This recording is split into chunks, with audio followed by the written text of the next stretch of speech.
त्याग समर्पण भावनेतून सामाजिक कार्यात वाहून घेणाऱ्या समाजसेवकांचा वारसा वैदर्भीय भूमीला लाभलाय. असाच एक अवलिया कॅन्सरग्रस्त रुग्णांचे दुःख कवेत घेऊन जगण्याचं बळ देतोय. त्या ध्येयवेड्या सेवाव्रतीचं नाव म्हणजे सतीश मुस्कंदे. नुकतेच सामाजिक योगदानाबद्दल त्यांना इजिप्त येथे लोकमत ग्लोबल एक्सलन्स अवॉर्डनं गौरवण्यात आले. यवतमाळ जिल्ह्यातील आर्णी येथील शिक्षक सतीश मुस्कंदे यांनी कॅन्सरग्रस्त बहीण ज्योती हिच्या वेदना अगदी जवळून अनुभवल्या. त्यांना अनेक संकटाचा सामना करावा लागला. सतीश यांनी वेदनादायी अनुभवातून सन 2002 मध्ये कर्करुग्ण व त्यांच्या कुटुंबियांचे दुःख हलके करण्याच्या उदात्त हेतूनं बहिणीच्या स्मृतिप्रीत्यर्थ ज्योती कॅन्सर रिलीफ सेंटरची स्थापना केली.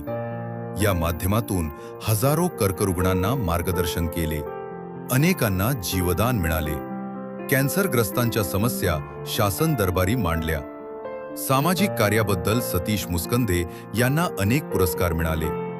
आता वेदनेनं पेटलेली ही समाजकार्याची ज्योत आंतरराष्ट्रीय स्तरावर तेवत आहे. संघर्षातून उभा राहणाऱ्या या ध्येयवेड्या भावाची ही वेडी माया खरंच प्रेरणादायी आहे.